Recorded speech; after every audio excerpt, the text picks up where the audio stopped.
Professor Goodhart, thank you for joining us at Fathom's Monetary Policy Forum. Can I just start off by asking you about the US situation in the US?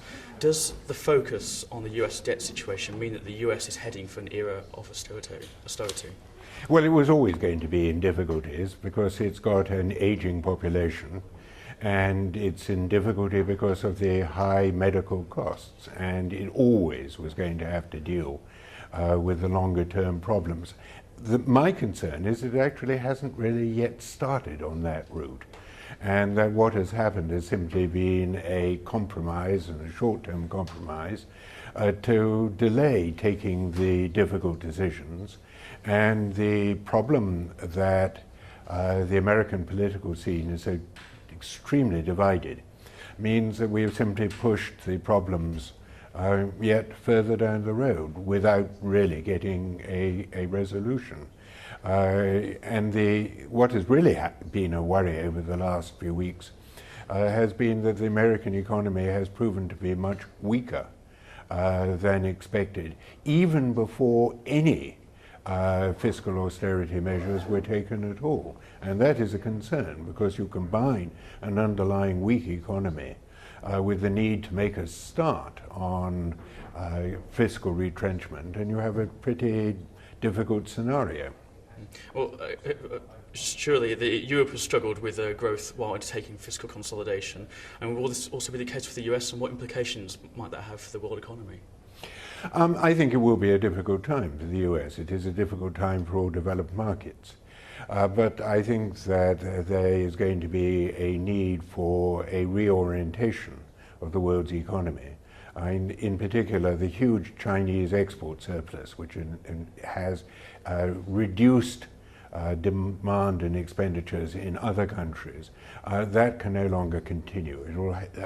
China will have to change its policy structure and place much more weight on internal demand and internal consumption than it has in the past.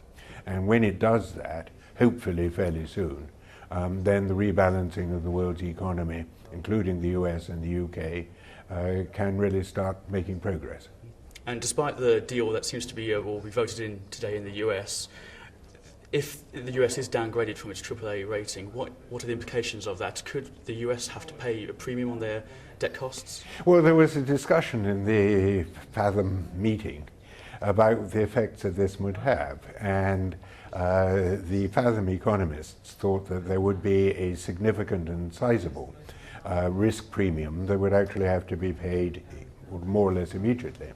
I dissent from that view. The problem with the debt ceiling was never one of solvency, it was always one of liquidity, and underlying the American ability and capacity to pay off their debt remains just as great as it always was.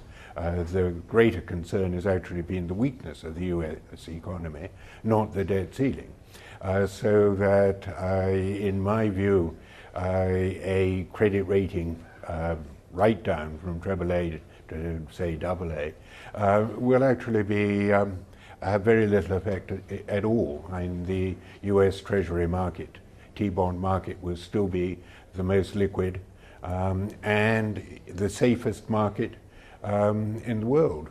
Not that that necessarily says all that much when the world is in the difficult straits that it is now. But I don't think that there will be a significant risk premium required at any speed. Do you think financial market players will actually reassess their stance towards other AAA-rated countries rather than the US? They'd rather do that than reassess the stance to the US? I think I would take the view that the US is only regarded as AA, that nobody else is any better than the US either.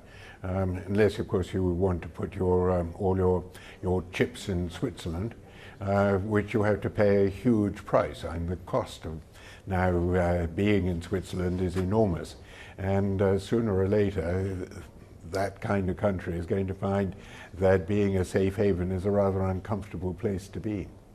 How does the US debt situation differ from that of the Eurozone?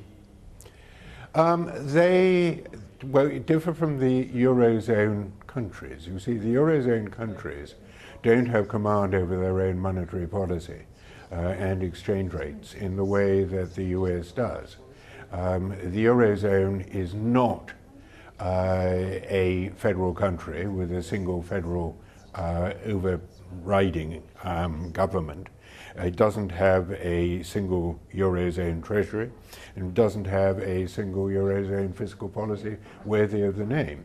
And that means that the US is in a far better straits to handle its economic problems than the individual countries and difficulties within the Eurozone.